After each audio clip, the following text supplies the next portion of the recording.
theyeshiva.net. Okay, Chavre, beautiful. Thank you, everybody, for joining us for our Gemarah class today. Wednesday morning, Zayin Nissan Tovshin Pei, the 7th of Nissan 5780, April 1, 2020. Good morning, everybody, and welcome. We are up to Masechta Megillah, Daf Tez Zayin Amud Beis. Please open up your Gemarahs, and we're ready to begin right now. I want to remind everybody that tomorrow, Thursday morning, we will also have our regular shiur, and tomorrow, 4 o'clock p.m., we have a special children's program on theyeshiva.net. Your children or grandchildren hopefully will enjoy very, very much. Riddles, questions, answers, meditation, stories. It's an exciting show. That's tomorrow, Thursday at 4 o'clock p.m. Please share it with your friends as well. Thank you.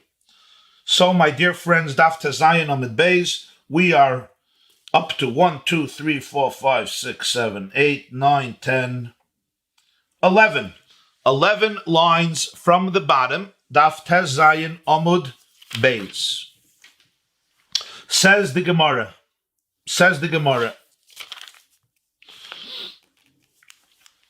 And I'm going to quote just to appreciate the next few words.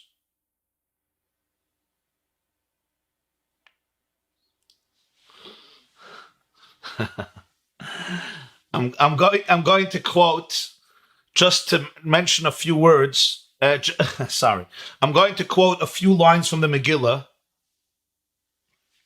in order to appreciate what the Gemarah is saying now.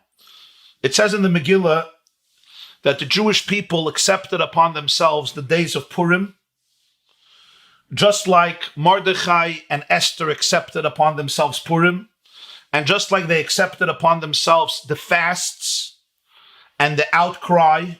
And the next pasuk says, Umamar Esther Kiyem Divrei Apurim Ha'ela V'nichtov B'Sefer. What does this mean? Literally, Umamar Esther, the words of Esther, Kiyam, affirmed, established the words of Purim, and it was transcribed in a scroll. Actually, Rashi on the Megillah says that these are very interesting words, that it was the words of Esther that affirmed and confirmed Purim, because it was she who convinced the Sanhedrin, the Anshe Knesset Agdoila, that they should make Purim a Yom Tif and they should write it down as a Megillah. Like we learned before on Daf Zayin, she told them, Kavuni l'doiris and Kasvuni l'doiris. Establish me as a holiday for generations and transcribe me as a scroll for generations. It should become one of the Sfarim of the Tanakh, one of the 24 holy, one of the 24 holy books. It came from Esther. Says the Gemarah, Mamar Esther in Divrei Hatzoymas Loi. The Gemarah says, is it true that the words of Esther to the king, the way the Gemarah understands Maimer Esther is that it was the words, the conversation of Esther with the king that made the miracle happen, because she convinced her husband to get rid of Haman and to change everything. So he says, Ma'amar Esther in Divrei Hatzoymas Loi? Was it only the words of Esther to the king to nullify the decree that made Purim happen, and Divrei Hatzoymas V'Zakasam Loi? And the words of the previous pasuk, the fasts and the outcry, were not effective? It sounds from this pasuk that it was all Esther, there was nothing else. What about the davening of the Jewish people, the fasting of the Jewish people? Again, literally what this pasuk means is that Esther's words to the Chachamim made this a holiday. That's how Rashi explains it in the Megillah. But the Gemarah is saying something a little bit deeper, and that is in the previous pasuk. It says, "Vatichtav Esther Hamalka." Esther Hamalka wrote the Megillah. Over here it says, "Mamar Esther," the words of Esther. Yeah. Before it says she wrote, here it says she spoke. So the Gemarah is understanding Maimer Esther, what she said also to the king, her diplomacy with the king. So this is what the Gemarah says. It wasn't only her words to the king, it was also everything that the Jews did. Amar Rabbi Yochanan Divrei Hatzoymus Amar Esther Kiyem Es Yemei HaPurim Ha'ela. You're right. You have to connect the end of the previous pasuk to the beginning of this pasuk. In other words, it was the fast days and the outcry with the words of Esther that made it happen. And this is very important because it's based on the Jewish idea that the spiritual and the physical always work together. So yes, Esther was a venue. She was the channel through which the salvation happened on a political level, but it's not like the Jewish people's contribution was any less. Their contribution was affecting the spiritual change in the world, and automatically the physical happened. So that's why Rabbi Yochanan tells us you have to read it together. Divrei hatzoymas v'zakasam uma amar Esther. Together change the reality, because the physical is affected by the spiritual. It's not two separate universes. One is a mirror of the other. The invisible is only invisible, but it's quite tangible and impactful. At last, the Gemarah reaches the last verse of the whole Megillah. What's the last verse of the whole Megillah? Mordechai, the Jew, was second in command to the king of Achashverosh. Gadol HaYehudim, he was great among the Jewish people. Ratzu l'roiv, he was beloved, he was accepted, he was favored by most of his brothers. And then the pasuk continues, Doirish Tov la'ama v'doirish shalom l'chol zara. He seeked the goodness of his nation, and he spoke peacefully to all of his descendants. The Gemarah here is perturbed by a very natural question, and a very important question. When you're trying to praise somebody, the last thing you're going to say is, most people like him. Imagine you call up for references for a shidduch, for a match, and they tell you, oh, most of her classmates like her, or most of the teachers liked him. All the red flags are going to go off. All your lights are going to go on. Come on, most? Why would you say this about Mordechai? You're finishing the Megillah. Here's the man who saved the day, literally saved the day, transformed the reality of life for the Jewish people, saved them from destruction. He becomes the prime minister of the Persian Empire, Mishla Melech HaChashverosh, Gadol HaYehudim. But then the Megillah, like Mamash, has to, give this snidey remark. Ratzu l'roiv. Most of his brothers liked him. So the Gemarah says, V'loi l'chol echav. The Megillah wants to emphasize not all of his brothers, most, not all. In other words, some of his brothers did not agree. He was not favored by them. Malamed, this teaches, shepirshu mimenu miktzah Sanhedrin. That part, a small part of the Sanhedrin, separated from Mordechai. Pirshu mimenu. Mordechai was a member, he was the leader of the Sanhedrin. The Sanhedrin was the most important body within the Jewish world, the Jewish Supreme Court, the judiciary system, which represented the spiritual and legal leaders of the Jewish people. They were the greatest scholars of the time, who were also responsible for the welfare of the people spiritually. The Sanhedrin always numbered 71 people. You couldn't have one, it's 71 people. You had the Nasi, you had like the president, you had the Av Bezdin. And the Sanhedrin continued all the way from Moshe Rabbeinu. Moshe Rabbeinu appointed the first 70 together with him, and then this continued in every generation. There was smicha. You were ordained, literally with the hands of your Rebbe on your head, who ordained you to become a successor, to carry on the torch, to take the baton and carry it, and the next generation was created. That's how Sanhedrin worked. Later it was dissolved. Mordechai was in the Sanhedrin. Says the Gemarah, Pirshu Memenu Miktzah Sanhedrin. After the story of Purim, when he became the prime minister of the Persian Empire, most of his brothers favored him. But some, Miktzahs, a minority of them, Pirshu Memenu, they separated from him. This is a fascinating interpretation, and the Megillah wants you to know this. Why did they separate from him? Why? So Rashi says, Pirshu Memenu, this is in the left column, the fourth Rashi from the top, Pirshu Memenu, Lefisha Botel Medivrei Torah, V'nichnas L'Shrara. What upset them was that he went away from the world of Torah and he went into the world of politics. Shrara means rulership, politics, because he became the Mishnah L'Melech HaChashverosh. He took over Haman. Haman was not a Rosh Hashiva. Haman was the prime minister of the Persian Empire. He was above all the other ministers. He was second to the king. Who took over Haman after Haman was executed? Mordechai. The king gave him the ring, he gave him the house of Haman, and he became second in command to Achashverosh. He became the viceroy, the prime minister of the Persian Empire. Now, the Persian Empire was no small empire. Persian Empire was the dominant monarchy of the world. So Mordechai became a busy fellow. So naturally, Mordechai used to sit in the Beis Medrash and learn all day or teach all day. And there was the famous shir that Mordechai gave that started 9 o'clock in the morning and went till 1 o'clock in the afternoon. And now it stopped. Nichnas l'shrara. 9 o'clock is a briefing with Achashverosh. 10 o'clock is a briefing with the economic department. 11 o'clock is a briefing with the health department. 12 o'clock is a briefing with the CDC. 1 o'clock is doing damage control on what Achashverosh tweeted in the last few minutes, etc. When you're the prime minister of a country, Mordechai couldn't keep the schedule. When he got home, 10 o'clock, 11 o'clock at night, exhausted, depleted, I'm sure he opened up a Gemarah and he started to learn. But this is not the same. His life changed. So Miktzah Sanhedrin, some of his brothers, separated. Rashi says, for them, they were not accepting of this. Okay? Amar Rabbi Yosef. Rabbi Yosef said, Gadol Talmud Torah Yosem Atzalos Nefashos. You should know that learning of Torah is so great, it's greater than Atzalos Nefashos, than saving souls. Why? The Meikara Chashiv Leila Mordechai Basar Arba, Ulabasai Basar Chamisha. Look at Mordechai. In the beginning, Mordechai is mentioned after 4 sages.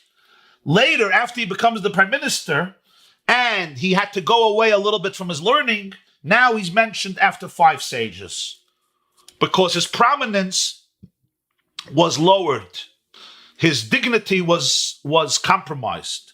What do we mean? Meikar in the beginning, when the pasuk in Ezra chapter 2, speaks about all the Jews who went from Bavel, and they made Aliyah to Eretz Yisrael with Zerubbabel. Zerubbabel was the man who, he was a grandson of Yechaniah, the Judean king who was exiled by Nebuchadnezzar. If you remember the history we spoke about before Purim in the beginning of Masechta Megillah, the earlier pages, Daf Yud Aleph. Zerubbabel made Aliyah in the days of Cyrus, before Achashverosh. They started to rebuild the second Beis HaMikdash, but that was interrupted. So in that story, Ksiv, the pasuk says, Ashaboim Zerubbabel. Some people came with Zerubbabel who? Yeshua, Nehemiah, Sroya, Ra'aloya, Mordechai, Bilshan. So Mordechai is mentioned after 4 sages. Yeshua, Nehemiah, Sroya, Ra'aloya, and then is Mordechai. Ulabesayif, but then he's counted again a second time. Between the 2 counts, 24 years passed. The first count in Ezra chapter 2 happened in the first year of King Cyrus, when he gave permission for the Jewish people to make Aliyah from Babylonia and rebuild the Beis HaMikdash. But then it was interrupted. The second count happened in the days of Daryavesh, after Achashverosh. He was a son of Achashverosh. After Cyrus ruled for 3 years, Achashverosh ruled for 14 years, and Daryavesh ruled for 7 years. In between the first census and the second census, 24 years passed. Because again, the first time Mordechai is counted is the first year of Cyrus. He was a king for how long? For 3 years. Then there's 14 years of Achashverosh. So it's 14 and 3 is 17. And then Daryavesh was the ruler for 7 years. 7 years. So 24 years passed between the 2 times Mordechai is mentioned, and in the meantime, Mordechai became a prime minister. Which is an interesting thing. It means that Mordechai made Aliyah to Eretz Yisrael, and then he came back down to Iran. This is very interesting. It means Mordechai was in Babylonia. He was exiled by Nebuchadnezzar. It says in the Megillah he was exiled. 11 years before the destruction of the first Beis HaMikdash. But then when Cyrus gave permission to rebuild, he went back. When the building was interrupted, it seems like he now moved back to Persia. He moved to Shushan. And in the meantime, the whole story with Esther happened, and he became the prime minister of Egypt. And what happens? Ulubesayif, in the second time he's counted, Ksiv, it says, Nehemiah chapter 7, Habayim im Zerubbabel, Yeshua, Nehemiah, Azariah, Rahamya, Nachmani, Mordechai, Bilshan. Here he's mentioned after 5. Yeshua, Nehemiah, Azariah, Ra'amya, Nachmani, and then Mordechai. Why the first time after 4 and the second time after 5? So Rabbi Yosef says, here you see something powerful. Even though the reason he went away from Torah was because Atzalas Nefashos, because of saving souls, nonetheless there's something in learning that is even greater than Atzalas Nefashos, and that's why Mordechai is counted as number 5. Rashi, take a look in Rashi. Meikara, b'meikara k'sha'alim Zerubbabel min hagoyla Mordechai imayvinim nu b'sefer Ezra. He's number 4. He comes after 4. He's number 5. Chavdalet shana haya b'minyan l'minyan b'meikara l'daryavish achron l'fi shenasa Mordechai sar ben time yard mechshivus etzel chachamim. Because Mordechai became a prime minister, he became a sar, a minister in the government. His chashivus, his renown by the chachamim went down. This is what the Gemarah teaches us. Now, let's see another line that's connected to this. Amar Rav, Rav said, V'Tamir of Shmuel bar Marsa. Shmuel bar Marsa says, either Rav or Shmuel, Gadol Talmud Torah Yesem Binyan Beis HaMikdash. Learning of Torah is greater than the construction of the Beis HaMikdash. Shekol Zman Shebarach Ben Neriah Kayim Lo Yinichai Ezra V'Allah. Yirmiyah Hanavi, Yirmiyah the prophet, was the prophet who observed the destruction of the second Beis HaMikdash, of the first Beis HaMikdash. He was a prophet who prophesied during the reign of the last 5 kings of the Jewish people. The last 5 kings of the Jewish people were Yoshiyahu HaMelech. Yoshiyahu was killed and replaced by his son Yehoiachaz, replaced by his son Yehoiakim. Then you had Yechaniah and you had Tzidkiyahu. The last 5 kings of the Jewish people. Yirmiyah was a prophet during their reign, and he watched the destruction. He wrote the famous Megillah called Eicha, the Book of Lamentations, that we read on Tisha B'Av. Yirmiyah Navi had a student. His name was Baruch ben Neriah. He was like the successor of Yirmiyah Navi, and he was the Rebbe of Ezra. Ezra is the man who ultimately made Aliyah and became part of the Anshe Knesset HaGedolah. He revived the Jewish people in the beginning of the second Beis HaMikdash. He was a student of Baruch, who was a student of Yirmiyah Navi. So the Gemarah says, as long as Baruch ben Neriah was alive, Ezra did not leave him and go up to Eretz Yisrael to help in the building of the Beis HaMikdash. Why? Because by Baruch ben Neriah, he had an opportunity to learn Torah from Baruch, who learned from Yirmiyah, who goes all the way back to the tradition, all the way back to Moshe Rabbeinu. So what do we see from here? That Talmud Torah has something that's greater than the Binyan Beis HaMikdash. And that's why Ezra himself would not leave Baruch ben Neriah even to go participate in the building of the second Beis HaMikdash. As long as Baruch ben Neriah was alive, he remained with him. And then afterwards, only after his life, did he make Aliyah. Because Ezra came up from Bavel in the 7th year of Daryavish, and the Beis HaMikdash was already completed a year before that. When Achashverosh died, his son Daryavish, who was really Jewish, according to many opinions, he was Esther's son, took over, and he gave the Jews permission to rebuild. And in his 7th year, it was already done. It was done after 6 years, and Ezra came. So why didn't Ezra come up earlier? Why didn't he come up earlier? And the answer is because he wanted to learn with Baruch ben Neriah, because Talmud Torah is bigger than Binyan Beis HaMikdash. Now the question is, why did Baruch not go? Why did Baruch ben Neriah not go up? It seems like that he couldn't go up, and perhaps one medrash says he was old. He was an older man. He didn't have the capacity to go up, or perhaps there were also other reasons. And he was in Bavel, and Ezra remained with him and was learning all those years from Baruch ben Neriah. Now, here we have to understand what this means. And this is an obvious question. If anybody wants to comment, 845-777-4747. Okay. Now I see some comments, but they're all from previous. If you want to comment, 845-777-4747. We have to understand, what does this mean? What does it mean that Talmud Torah is greater than Atzalas Nefashos? Greater than saving a life? What's the halacha about this? What's the halacha? Let's say I'm giving a shiur, right? And somebody's life is in danger. What's the halacha? Do I say, learning is greater than saving a life? and therefore I'm going to continue learning, or I stop the learning and I go save his life? You all know the answer. If somebody continues learning and doesn't save a life, they committed a very, very serious sin. Lo samad al dam reyacha. Don't stand idle by the blood of your brother, because pikuach nefesh doiche kol haTorah kula. The halacha is that saving life overrides the whole Torah. You're allowed to violate, you need to violate almost every single mitzvah in the Torah, including learning Torah, in order to save a life. The Kohen Gadol could be in the Holy of Holies on Yom Kippur, doing the Avodah, but there's a life to save, he has to run out and save the life. The greatest genius, the greatest Gaon, the greatest Tzaddik can be giving a shir in Gemarah. If there's a life to be saved, you have to go save life. And it's happening right now. What's the halachic justification to close down every school, to close down every beis medrash, to close down every yeshiva, to close down every shul, all the shiurim? So it's true, there's Zoom, and there's YouTube, and there's Facebook, and there's the websites, and there's the yeshiva.net, and there's hundreds and thousands of shiurim happening through technology, which is great. But still, shouldn't you say, the kids asked me questions during the kids program, so a lot of children are asking this question: why should Jews not have Mesiras Nefesh for Torah? Open your yeshiva, give your shir, let everybody come. Talmud Torah is greater than saving lives. The answer is, it would be a crime to do it.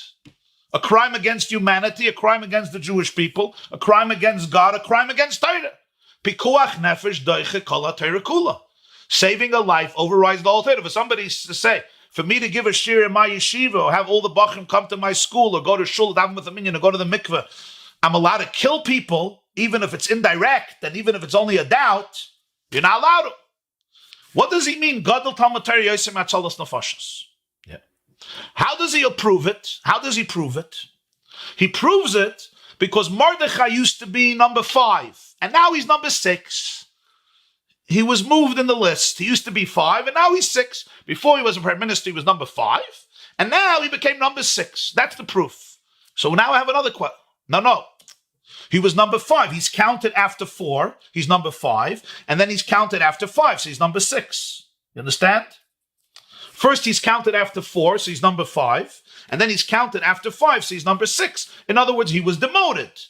Right? His position was lowered. I got that. That's the proof. Why doesn't the Gemarah bring a much better proof? From the Megillah itself. The Megillah itself says that the Sanhedrin separated from him. Ratzi l'roiv echav. That means some of them were not happy. You have proof from that.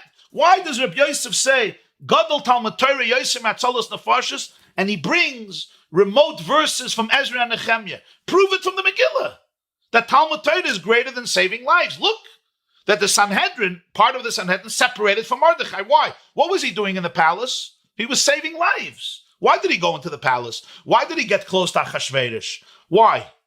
One reason. Because Esther intervened together with him to save the Jewish people, and as a result of that, Esther told Achashverosh who Mordechai is. And Achashverosh brought him in, and he was there simply to help make sure that the Jewish people's lives would be saved now and in the future. So and yet part of the Sanhedrin separated from him.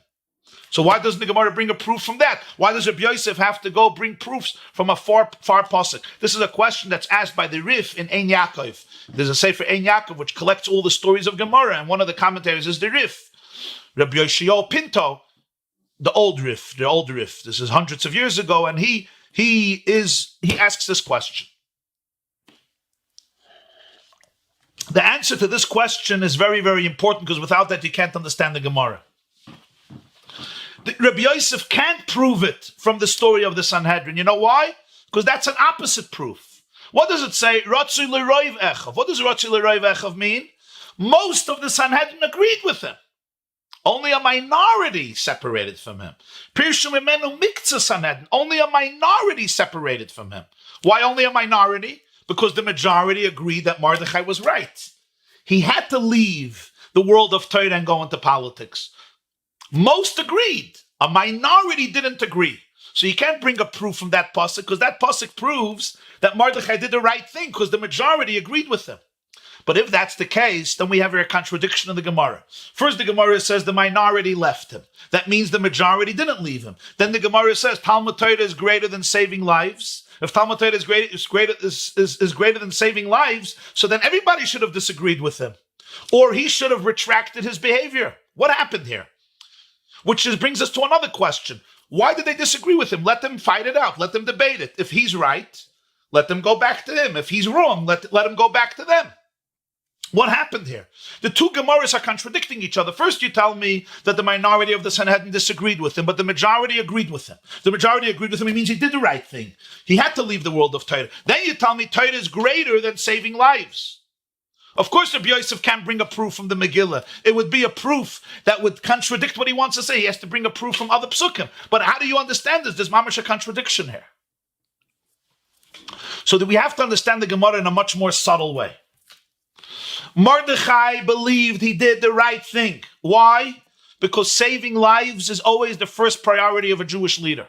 And Mordechai had to ask himself, I could remain in the Beis Medrash, I can give this shiur every day from 9 o'clock till 1 o'clock, I could sit all day learning and steiging and everything, and remain the same old Mordechai. But that would be wrong. It would be morally wrong, it would be spiritually wrong, it would be wrong. Because we're in a danger zone. And when you're in a danger zone, you have to rise to the plate. Achashverosh is already a nice guy. He's a nice guy now. But who knows if a new Haman will emerge? This guy needs monitoring. He needs people close to him to make sure that this doesn't happen again. We learned earlier, Achashverosh, who Achashverosh? What's who Achashverosh? He was the same Rasha from beginning till the end. If he was the same Rasha from beginning till the end, just because now Esther managed to convince him to change the decree, you never know what's going to happen in 2 years down the line. So Mordechai felt for Atzolos Nefashos, he has to be in the palace, even though right now there's no lurking danger. If right now there was a lurking danger, nobody would disagree. Everyone holds you have to stop everything to save a life. But Mordechai had long-term vision, and he understood politics is very, very vulnerable. Politics is very flexible and pliable, and things change. I got to be there on the top. If I could be a prime minister, that's what I have to be. And most of the Sanhedrin agreed with him. There was a minority of the Sanhedrin. They had a different shitta. Their shitta was that as long as there's no ready danger, ultimately, Mordechai, this is not what you should be doing. Give it to somebody else, and you go back to the Beis Medrash. But this was only a minority opinion. It was a minority, not a majority. Most of his brothers agreed with him. Only a minority disagreed with him. They had a different path. That's obvious. That's clear. It's pashut. And there's no argument with that. That's why Mordechai didn't back off. Mordechai didn't change. Mordechai didn't say, okay, I'm changing. No, he maintained his position because he and most of his colleagues believed he was 100% right. Now Rabbi Yosef says something very, very deep. He says, that's all true. It's true. Mordechai, maybe you're right, but we still want you to know something. And that is that there is something very special in the life that is all Torah. In terms of what's right and wrong, you may have to tear yourself away from the world of Torah and go save lives, no question. But you should just know that you lost something. Doesn't mean it's not the right thing. You know, in Judaism, it's hard for people to understand that sometimes it's the right thing to do something, but it doesn't mean you didn't lose something. You lost something. You did the right thing, but you lost something.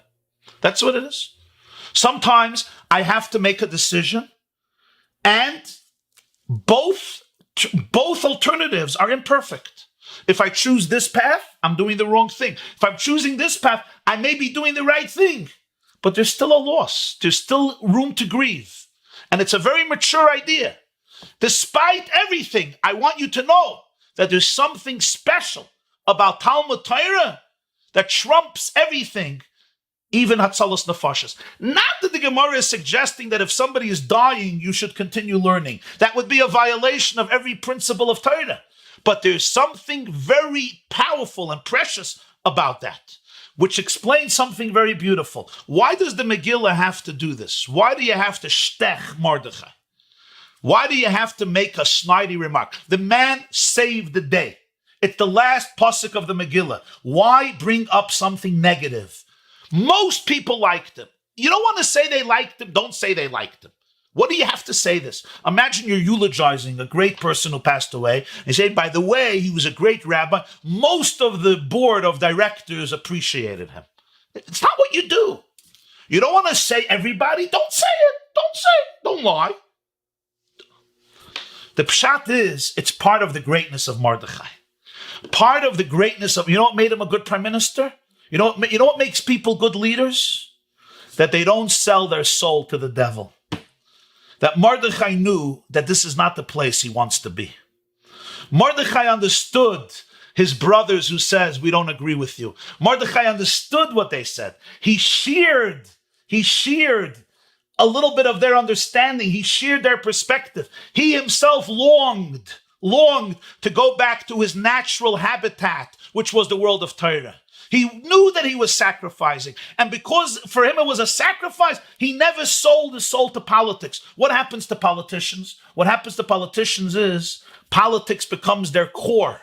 The glory of politics takes over their life. The money, the power, the respect. They don't have a soul anymore. They sell it all to the palace. Mordechai was a Jew that every day he knew that G'doyle Talmud Torah Matzalas Nefashos. The place where he wants to be, the place where his core is in the world of Torah. Therefore, when he came home and he learned at night, he was going back home. And when he was in the palace, he knew that he's on a mission. He's an ambassador of the Jewish people. He's not here for photo apps with Achashverosh, and he's not here for glory. It's all the difference. Two types of leaders. There's a leader, ultimately, it's all for the glory. Mordechai knew he was a messenger, he's an ambassador. And because of that, he never lost his priorities. That's why it was important to emphasize because this was part of Mordechai's greatness, that he was aware of the sacrifice. And what is the sacrifice? The sacrifice is that there's something unique and special about Talmud Torah per se, without any other calculation in the world, without any other involvement in the world. Does it mean I have to do it? Depends where you are in life, depends who you are. Every Jew has his mission. For Mordechai, the right thing was to be a prime minister, but it doesn't mean that there's no special value and special dignity and special chashivas and special beauty in the Talmud Torah all day. And that's represented in the fact that he goes from number 5 to number 6. Doesn't mean he's doing the wrong thing. It's good to go to number 6. Yes, I left the base medrash. I'm number 6. But we in Judaism pay tribute to every angle. There's a value here and a value here. And just because you chose this value over the other, you don't have to delegitimize other values. And I think it's very relevant to today's world, because in today's world, it's like there are Jews who work, there are Jews who learn all day. Even Jews who work are supposed to learn part of the day. And this sense of conflict, I'm superior to you. You're the loser. I'm the real Jew. Anyway, this one looks at him this way. It's very, very immature. It's very, very primitive. It's very, very archaic. It's a very narrow way of looking at the world. You see here in this Gemarah, this inherent paradox. First, you tell me that most of the Sanhedrin agree with him.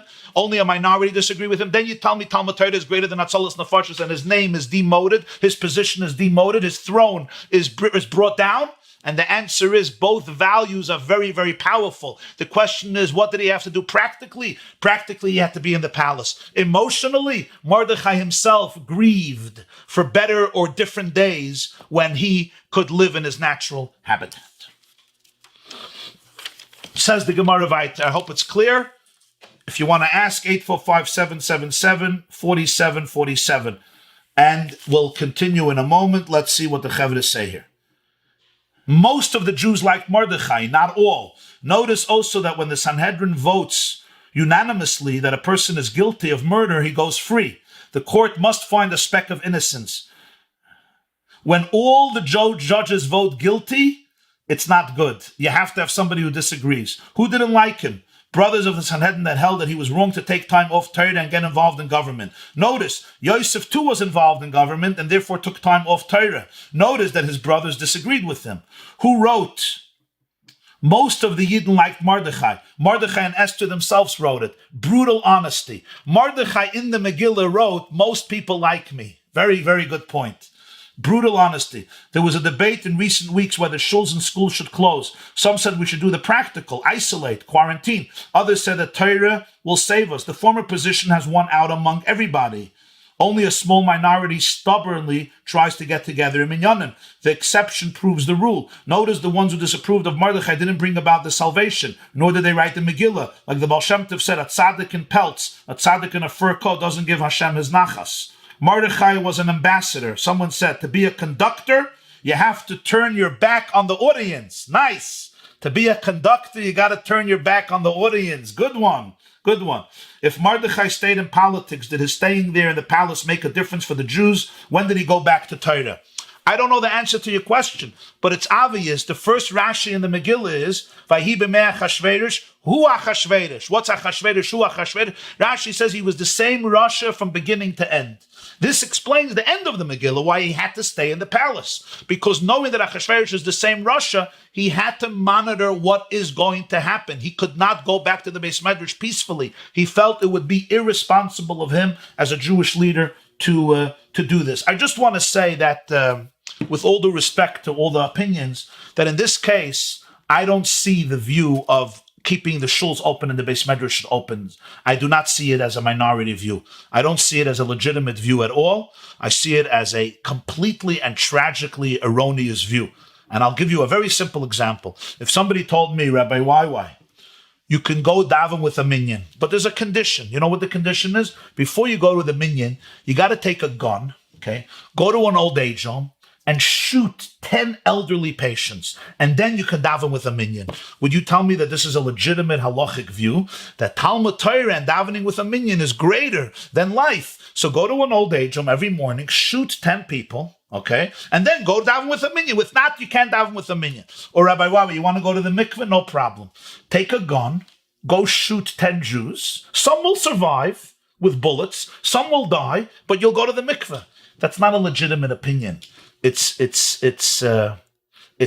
insanity. It doesn't make sense.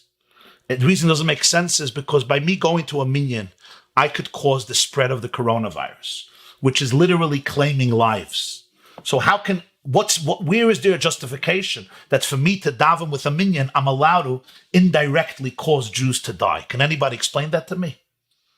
So I completely disagree. You can have two opinions, two legitimate opinions. Is this right or this wrong? Do we eat rice on Pesach? It's a legitimate argument. Gebrochts. The Hasidim are very makbid not to eat gebrochts, not to get your matzah wet. Fine. There's another opinion. Okay.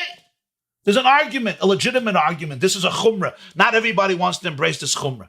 But if I am going to a minyan and indirectly, with good intentions, I may cause the death of 10 Jews, or together we may do that.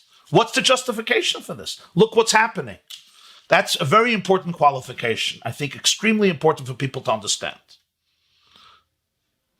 Elamai, a lot of rabbis didn't realize. I made a Purim party. Why did I make a Purim party? Some of you were there. I didn't know. I didn't realize. The next Shabbos, I went to shul. We didn't have a big crowd, but we had a crowd. I didn't know. Mitzvah Shabbos, I figured out what's happening. Nobody told. There was a failed leadership here. Nobody said before Purim, lock down. There were people who did it on their own, but it was not didn't come from the top. And that was a very bad mistake of leadership. Horrible mistake. Tragic mistake. Today, people realize. Then people didn't realize. We woke up a week too late, 2 weeks too late. This is reckoning that is tragic and sad, and we made a terrible error. We made a terrible error. What baffles me is that till today, there's people, rabbis or spiritual leaders, who can't say we made a terrible error. That's what baffles me. Anyway, this is just a comment on this issue. Okay. May God bring healing to all those who need it. B'karev mamash. Next piece, 2 lines from the bottom. Amar Rabbi, Amar Rabbi Yitzchak bar Shmuel bar Martha. Rabbi said in the name of Rabbi Yitzchak, the son of Shmuel, the son of Martha. Gadol Talmud Torah Yosef mekibud avei. Talmud Torah, learning Torah, is greater even in the mitzvah of respecting Tati and Mami. What does this mean practically, halachically? Let's say you want to go to a particular yeshiva, or you want to go to a particular shiur. It means a lot for you. Your Tati doesn't want. He wants you to go to his yeshiva where he went. You don't have to listen. Tati can't say respect for my tati, for me. No, you don't have to listen. It's nice to listen, especially if your father's a smart man and he cares about you. It may be very wise to listen. But halachically, you can't say that Kibbud Aveim is stronger than Talmud Torah. Talmud Torah is more powerful than Kibbud Aveim. And that means that if I want to go learn, I'm not going to even be able to be with my father and mother. I can't respect them. And maybe my father doesn't even want me to go there. If I'm doing it for real Talmud Torah, then the Gemarah says it's greater than Kibbud Aveim. What's the proof? Shekol oisan shanim. Yaakov Avinu bebeis Ever loy nenash. All the years when Yaakov Avinu was in the house of Ever, we have a tradition that Yaakov Avinu spent many years in the yeshiva of Ever. When he ran away from Esav and he was going to Mesopotamia from Eretz Yisrael, he was going to Lavan in Haran, northern Iraq, near Turkey. Haran is, I think, Turkey. So on the way, he went to the yeshiva of Ever, which was obviously very far from his father and mother, and he couldn't give respect to Yitzchak and Rifka. So all the years that Yaakov was away, there was a consequence of the lack of Kibbud Aveim. But the years when he was in Aver's yeshiva and he was learning, there was no penalty. Either was no Kibbud Aveim, because Talmud Torah is greater. And the Gemarah explains. Now it's interesting, usually it's called Beis Shem ve'Aver. Here it's called Aver. It looks like that when Yaakov came there, Shem already passed away, and therefore Aver was alive when Yaakov left his house, but not Shem, so it's called Beis Aver. The Amar Mar, our teacher told us, fascinating tradition. Now here, I want you all not to lose attention, to concentrate, because basically what the Gemarah is now going to do is, it's going to reconstruct early Jewish history based on an isolated verse that's going to bring it all together. And this is going to give you an insight in how Chazal so meticulously and tenderly reconstructed early Jewish history by tuning into every nuance of every pasuk. And here you're going to have an example of this. Lama nimnu shnoisav shel Yishmael. The Torah usually does not recount how long every individual lived. There are a few people, the first generations of people, yes, Adam and his progeny. Later, we know Avraham, we know Yitzchak, we know Yaakov, we know a few individuals. We know Yosef. None of Yosef's brothers do we know. Doesn't say clearly in Chumash. Yaakov, it says. Yosef, it says Sarah. It doesn't say Rifka. It doesn't say Leah. It doesn't say Rachel. Doesn't tell us how long they lived. Why not? The answer is, it's only it says Moshe, it says Aaron, it says Miriam. Very few people do we know how long they lived. Besides the early generations, Adam's 10 generations till Noach, and afterwards you have a list, but after that, not. Besides the patriarchs and one of the matriarchs, Sarah, not Rifka, not Rachel, not Leah. Most of the Shvatim not. There's an interesting exception, Yishmael. Yishmael, who was no saint. He was no saint. His years are counted. Lama nimnu shnoisav shel Yishmael. Why? Why would the Torah dedicate time to count his years? Now, it's true Yishmael did Shuvah at the end. But even the Shvatim are not counted. Even the matriarchs are not counted. Why do his years get counted? The answer is, it's the only way we can figure out the history of Yaakov and his children. The history of Yaakov and his children we figure out. What are you talking about? Why? So tune in here. This is really fascinating. The pasuk says, Parshas Chayisar. Eile shnei Chayi Yishmael ma'as shana shloshim shana v'sheva shana. Yishmael lived for 137 years. That's it. An innocent pasuk. Yishmael lived 137 and he died. But you know what this pasuk does for us? It fills in all the gaps. And let's see why. Kama kashish Yishmael mi Yitzchak. How much older was Yishmael from Yitzchak? The answer is Arbisar Shnin, 14 years. Diksiv. It says Avram ben Shmoinim Shana v'Sheish Shanim Beledis Hagar es Yishmael Avram. The pasuk says in Lech Lecha, Avram was 86 when Hagar gave birth to Yishmael. Uksiv, the pasuk says in Vayera, Avram b'ma'as shana b'val Yitzchak b'nai. Avram was 100 when Yitzchak was born. So when Yishmael was born, he was 86. When Yitzchak was born, he was 100. Which means Yishmael was born 14 years before Yitzchak. Because Avram was 86 when Yishmael was born. And 14 years later, he was 100, and that's when Yitzchak was born. Clear. Uksiv, we have another pasuk. V'Yitzchak ben shishim shana b'ledes Isa. Yitzchak was 60 years old when he fathered the twins Yaakov and Esav.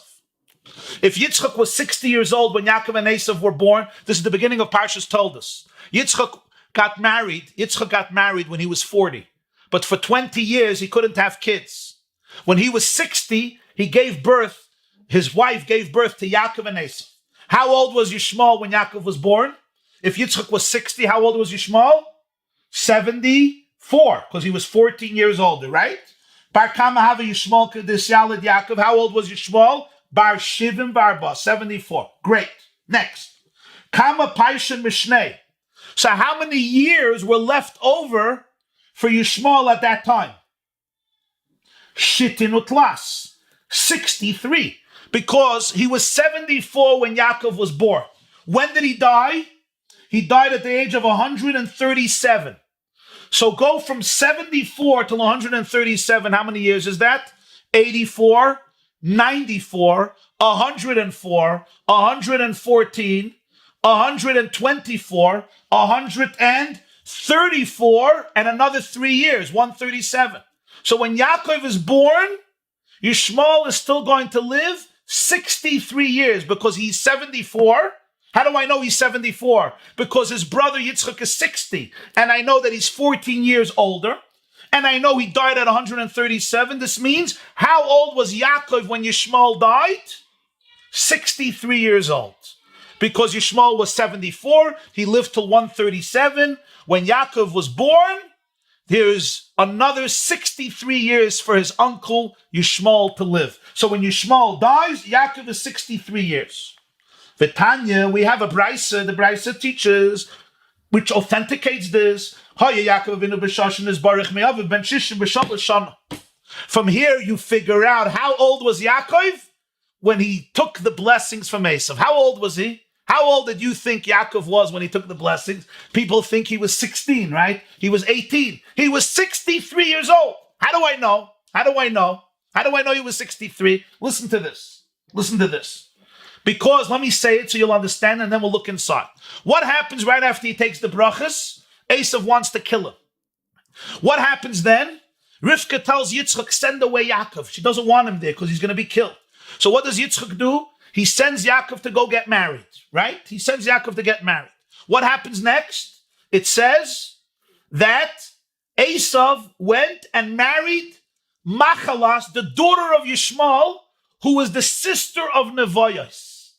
Now, if it says already Makalah was the daughter of Yishmael, why does it have to say whose sister she was? That's very unusual. The answer is because Yishmael couldn't marry her off. Why? Because he died. Why does the pasuk have to say this? Pasuk wants to tell you he died. So when did he die? He died right after the blessings of Yaakov. And we know Yaakov was 63. So we know that Yaakov was 63 when he took the blessings. Let's see. That's when Yishmael died. How do I know the ksiv? Esav saw that Yitzchak blessed Yaakov and that he sent him to get a shidduch somewhere. Esav went to Yishmael and he married Makalah, the daughter of Yishmael, the sister of Nevaeh. If you're telling me she was the daughter of Yishmael, I already know she's the sister of Nevaeh. That's the question here. It's true, unlike I said earlier, maybe you want me to know that she's the sister of Nevaeh. But it already says earlier in Chumash, it says in Chayesara that Yishmael's oldest son was Nevaeh. Pchar Yishmael Nevaeh. Parshas Chayesara, Perek Chafei Pasuk Yud Gimel. If Makalah is a daughter of Yishmael, and Yishmael's oldest son is Nevaeh, obviously, they're siblings. They're siblings. So why does the Torah have to mention here by the marriage that Yishmael had a son, Nevaeh? I know it already. You get the question? Very, very important question when you read Chumash. It says Esav went and married the daughter of Yishmael, who was the sister of Nevaeh. Why is that relevant here? You want to tell me about Yishmael's family? You did already. Earlier in Chumash, we have his genealogy. We know that his oldest son was Nevaeh. Now you're talking about Esav's marriage to Makalah. So you're talking about Esav's marriage. Just say he married Makalah, the daughter of Yishmael. I already know who her brother is. Why are you mentioning now her brother? The answer is Malamed Shekitcha Yishmael V'Meis V'Yisiya Nevaeh Achiyah. The Torah is intimating something. Yishmael betrothed her to Esav. He betrothed his daughter. But then he died before the full marriage ceremony. So who took care of the marriage? Her older brother. When Tati's gone, the older brother kicks in. So Nevaeh kicked in. That's why Nevaeh is mentioned here, because the Torah wants you to know that Nevaeh played a role in this wedding. Why? Because Yishmael died. What do we learn from here? That when Yaakov got the blessings and ran away to get married, and Esav went to marry Makalah, that's when Yishmael died. Yishmael died when Yaakov was 63, when Yishmael was 137. Remember, how old was Yishmael when Yaakov was born? You with me? 74. Now Yaakov is 63. So now I know that when Yaakov left his father's house to run away to go to Lavan and get married, he is 63 years old. You with me? Good. So Yaakov is 63. Very, very good. Now let's see further. Shittin utlas v'arbeser adam esyalad Yosef. Shittin utlas is 63 years when he runs away to Lavan. 14 years until Yosef is born. How do I know? How do I know? Yaakov told Lavan. Yaakov told Lavan in Parshas Vayetze, I worked for you for 13 years for your two daughters, 7 for one daughter and 7 for another daughter, and I worked 6 years with your flock. When Yosef was born, it says clearly, that's when the 14 years were up, when he finished working for Rachel and Leah, and he started to work only for the flock. He wasn't working anymore for the daughters. The pasuk says clearly that when Rachel gave birth to Yosef, the pasuk says that's when he was already preparing for the departure, and he remained another 6 years. Another 6 years. I just want to quote the pasuk because it's being informative. Give me a second. Because you all remember the story. Yaakov comes to Lavan. He asks him to marry Rachel. He says 7 years. You remember 7 years? He fools him. He gives him Leah. And then he says, work another 7 years to get Rachel. So that's how many years? That is 14 years. So 14 years he works for Leah. He thought it was Rachel. And then another 7 years he works for Rachel. So it's 7 and 7 is 14. 7 and 7 is 14. And then what happens? Perek Lamed Pasuk Chaf Hey. It says Yosef was born, and when Rachel gave birth to Yosef, Yaakov told Lavan, I want to leave.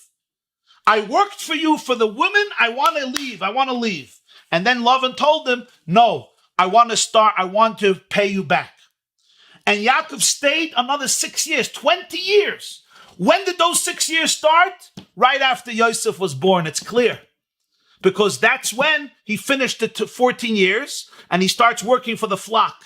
That means Yosef is born after 14 years. Okay, very good. Next, Hashivin Veshiva. How old is Yaakov when Yosef is born? 77. Why? He went to Lavan when he was 63, right? 14 years is how much? 73, 74, 75, 76, 77. Next. What happens next? Yosef is kidnapped by his brothers. How old is Yosef when he's kidnapped? 17. He's sold into slavery. He's thrown into prison. He's brought out of prison to come to Parai. How old is he? Uksiv. Yosef ben Shloshim Shana Mamne Lifnei Parai. When Yosef was taken out of prison to stand before Parai, he was 30 years old. 30 years old. How long was he in prison? Many years. Because he was thrown into prison as a teenager and he became the prime minister as a 30-year-old man. So how old is Yaakov when Yosef is 30 years old? How old is Yaakov? If Yaakov is 77 when Yosef is born, how old is Yaakov when Yosef is 30 years old? Me'ah v'sheva. 87, 97, 107. Got it? Next. What happens when Yosef becomes prime minister? What does he tell Paroi? 7 years of plenty followed by 7 years of famine. Shav desava. There's 7 years of plenty. V'tarti de kafna. And then there is another 2 years of hunger till Yaakov comes down to Mitzrayim. Because basically what happens is Yosef becomes prime minister. He predicts 7 years of satiation and plenty, and then starts 7 years of hunger. After 2 years of hunger, Yaakov is relocated to Mitzrayim. How do I know? The Torah says that Yosef told his brothers, there's another 5 years of hunger. Bring our father down. That means Yaakov came down after 2 years of hunger. How old is he? How old is he? Hameya v'shitzar. He's 116 years old. You understand why? He's 107. When Yosef becomes the prime minister, add another 9 years. Another 9 years. So how old is he? If he's 107 when Yosef becomes the prime minister, now add another 7 years of plenty and 2 years of hunger. Together you have 116 years. Because you added another 7 years and another 2 years, so that's 9 years, right? And he was 107. So now he's 116 years old. Here's the problem. Everything made sense now, right? Was there any hole? There was no hole. Everything was perfect. Everything was perfect. We took every verse that we have and we reconstructed it based on one detail that we did. And this was the ingenuity of Chazal, that when it says Nevaeh is her sister, her brother, it means Yishmael died then. Here's the problem. Uksiv, it says in Miketz, Vayomer Pari el Yaakov kama yemei shnei chayecha, Vayomer Yaakov el Pari yemei shnei megurei shloshim u'mas shana. When Yaakov meets Pari, Pari asks him, how old are you? You know what he says? I'm 130 years old. Me'eh v'shitzer avyin. He was only 116. Why are you telling the Pharaoh you're 130? People usually say they're younger, not that they're older. When you're 116, you don't say you're 130. Certainly Yaakov would always say Yaakov is emes, but even a regular person, why are you not saying the truth? Why are you saying you're 130 years old? You're not 130 years old. We're missing years. 116 to 130 is how many years? 14 years. We're missing 14 years. There are 14 mysterious years in Yaakov's life, and the Torah does not give us an account. What's the mystery? From here we learn. Arriba. Where would there be a gap? Where would there be a gap? We can't have a gap. By Lavan, Yosef is born. Yosef's history is clear. So where did the gap have to happen? When Yaakov was running away, he went somewhere. We have to say that, because once he's married and having children, he didn't disappear for 14 years. We don't have a. When you look at the verses, you're not going to find 14 years once Yosef is born, because then Yosef has to be older. So where are we going to put those 14 years? We're going to put it in the years when Yaakov ran away from his brother before he came to Lavan.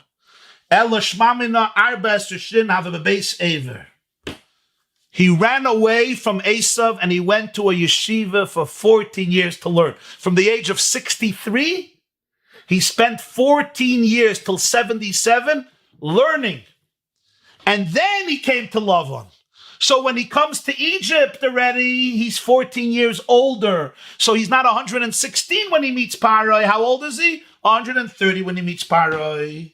14 years he was by Aver to learn Torah before he went to Lavan.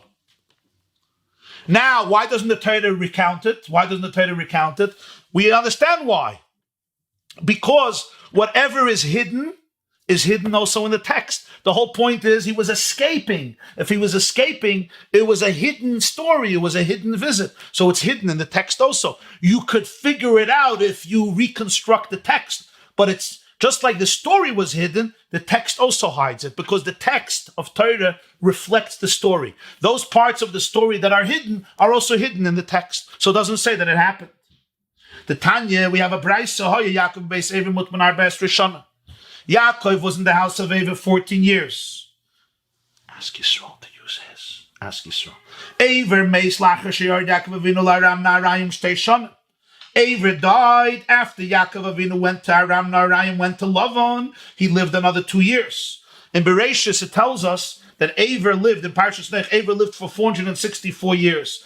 When Yitzchak was born, Aver was 325. When Yaakov was born, Yitzchak was 60, Aver was 385. So when Aver died, Yaakov was 79. So it's 2 years after he left the Beis HaMedrash of Aver.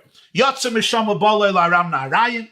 Yaakov went to Lavan. Nimtzek Shama de la Be'er ben Shivim b'Sheva Shana. When he came to the well to meet Rachel, he was 77 years old. 14 years later.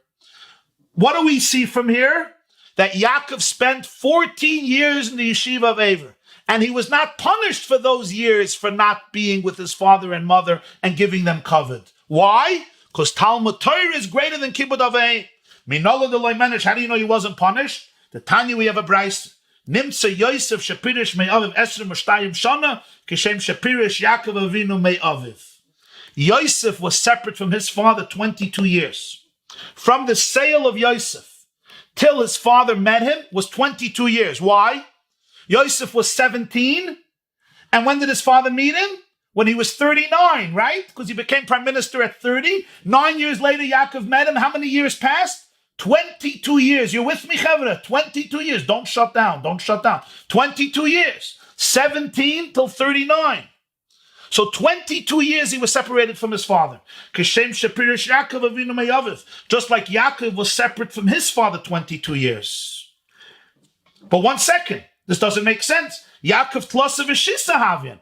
Yaakov was away from his father 36 years. 14 years in the house of Aver. 20 years in the house of Lavan. How much is that? 34 years. And it says also that he was 2 years traveling back to Eretz Yisrael. So 14 and 20 is 34.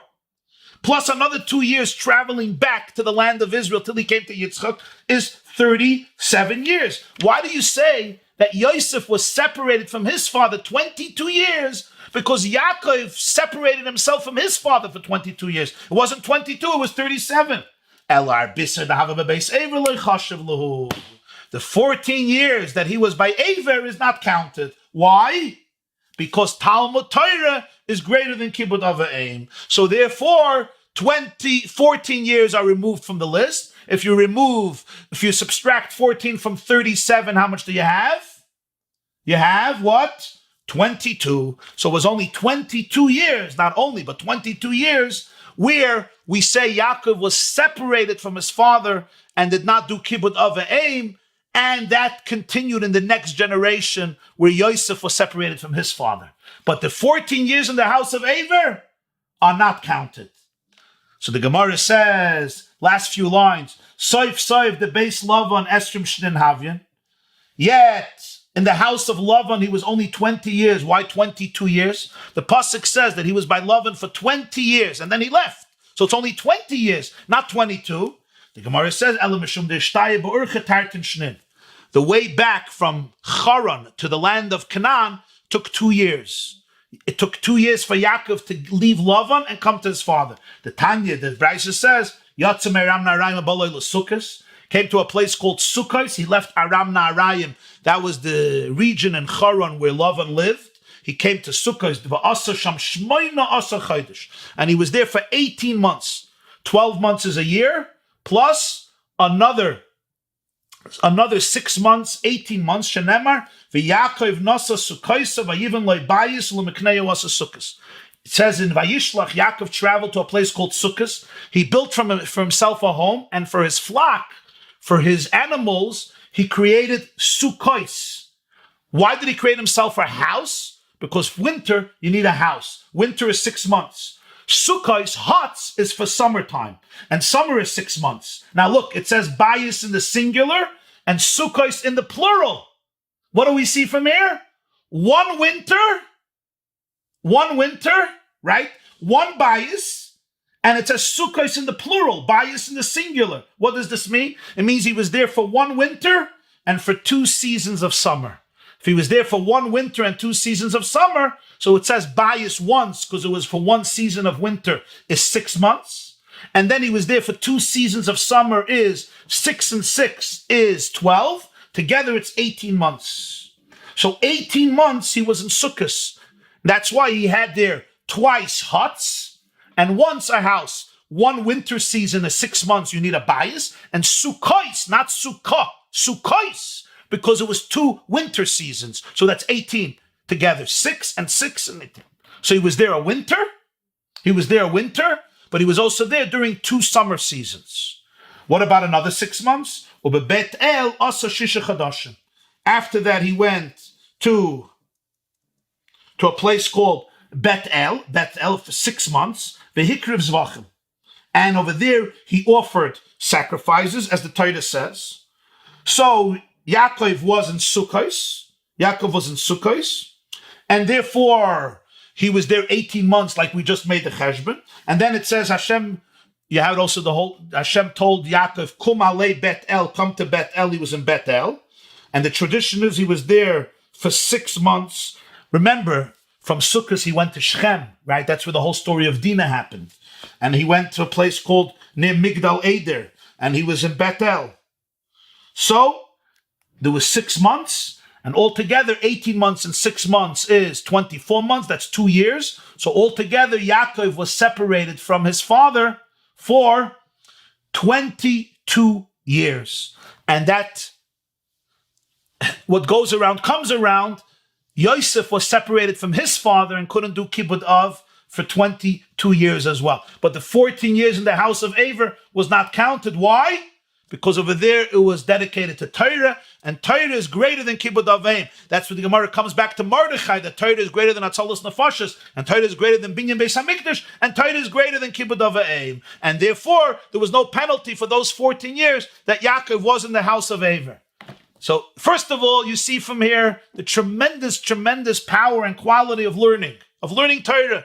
Talmud Torah for the Jewish people is of a tremendous, tremendous value. And even those of us who are prime ministers in the Persian Empire, and those of us who want to be prime minister, I don't think you want to be the prime minister of Iran, right? Is there somebody here who wants to be the prime minister of Iran? But there's some of you who are very, very ambitious people.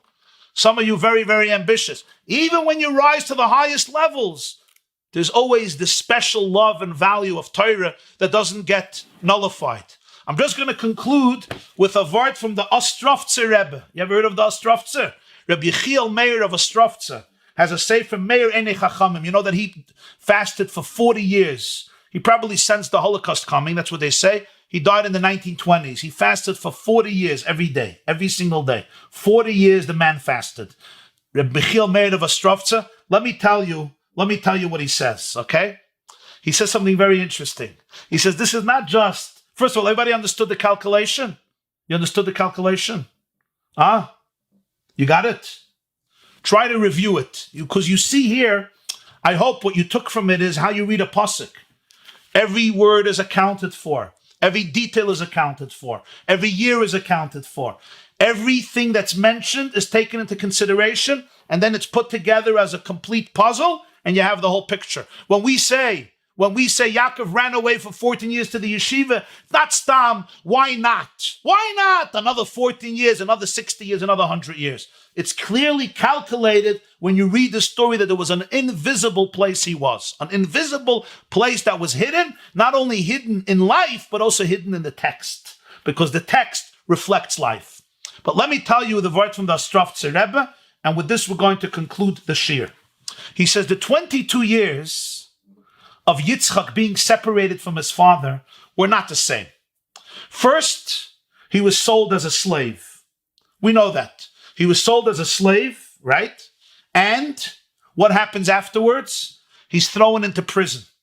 He's a slave. How long is he in prison? Yeah. 17, he was sold as a slave. He came to Paray as 30. So how many years from 17 to 30? 13 years. He's a slave and he's an inmate. He's languishing in a prison for 13 years. Then he becomes the prime minister of Egypt. He is running the superpower of the world. He's not a prisoner anymore. He's in a completely different level. For how long? 7 years of plenty, 2 years of famine, and that's when he meets Yaakov. So we have here a division between 13 years as a prisoner and a slave and a prisoner, and then the last 9 years as the prime minister of a superpower, the man second to Parai. So the 22 years are to be divided between 13 plus another 9, completely different. The Shtafzer Rebbe says, now go back to his father Yaakov. Go back to his father Yaakov. Remember, Yaakov didn't leave home on his own. His parents sent him.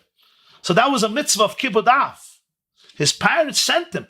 Tati told him, go get a shidduch. Rifka said, I want you to be there a few years. Yomim achodim. Yoshavtim yomim achodim. Arashi says that he loved Rachel, and the 7 years passed like Yomim achodim. That's the 7 years that Rifka said, go there. They wanted he should be there for a few years. That means the first 7 years, he was following the instructions of Mami and Tati. They told him to do it. Rifka said, be there, Yomim achodim, be there a few years. Rashi says it means 7 years. So true, he couldn't respect his father, he couldn't show respect, he couldn't serve them, he couldn't help them, couldn't be there for them. But he was doing what they wanted. But then there was another 13 years when he was in the house of Lavan. He was in the house of Lavan for 20 years. The last 13 years, here it was already more of his choice. It was already his choice because he was already 7 years by Lavan, and now he had to go back. This was already his own choice. So this was already much more serious. The last 2 years, he was on the way back. He was already going to do the mitzvah. You see the difference? First 7 years, he was following the instruction of his parents. The next 13 years, he was doing it on his own. This was the most serious ones, because he should have gone back home to do kibbud avim. The last 2 years, he's already going back. He's on the way back to do the mitzvah. The same thing exactly happens by Yosef. 13 years where Yosef is a prisoner and an inmate. That represents the 13 years of Yaakov in the house of Lavan, where he chose to stay there and not go home to do kibbud av. The 7 first years where Yaakov didn't really sin because his tati and mami sent him. Yosef was on the top of the world. He was prime minister of Egypt for 7 years. And the last 2 years, when Yaakov was actually going home, and Lavan tells him, you crave to go to your father, you're on the way to go home. So what happens? The last 2 years, it says Yaakov already saw, he has grain in Egypt. And Rashi says he saw with Ruach HaKodesh that there's hope in Egypt. It was already the beginning of the arousal, the inspiration that there's a reason to go down to Egypt. Just like the last 2 years of Yaakov, he was already on the way home. The last 2 years of Yosef, Yaakov was already on the way to Egypt. He sent his sons there so that the calculation fits perfectly. There's the 13, and there's the 7, and there's the 9. The first 7 years of Yaakov, he was there as a shliach of his parents. You can't blame him so much. The next 13 years, that's when he chose not to do kibbud av. The last 2 years, he was already craving to come back home. By Yosef, you have the 13 years when he was an inmate or a slave, the 7 years as a prime minister of Egypt, where he's on top of the world and life is awesome. And then the last 2 years, when it's already the beginning of the unity, Yaakov already feels that there's hope in Egypt, and he sends his children, and they're beginning to be reunified. So that the cheshbon midah keneged midah, says the Shtafzer Rebbe, is mamish accurate and meticulous to teach us that nothing in the world is random. Nothing is a coincidence. Every action has a reaction. And every energy that we put out there ultimately has an impact on the world. And what happens to us even before our children are born, is expressed in the lives of our children, because we always have the choice either to continue the cycle or to change the cycle. I wish you all a beautiful day. I love you and I bless you. Stay healthy. May God bring a refuah shleima to all Chayla Yisrael. V'noimar Amen. Have a beautiful day. We'll continue Be'ezer Hashem tomorrow. Hadron Allah Megillah Nikras. Hadron Allah Megillah Nikras. Hadron Allah Megillah Nikras. We will yet return to you, Megillah Nikras. We will yet return to you, Megillah Nikras. We will yet return to you, our beloved Megillah Nikras. This class is brought to you by theyeshiva.net. Please help us continue the classes. Make even a small contribution at www.theyeshiva.net/donate.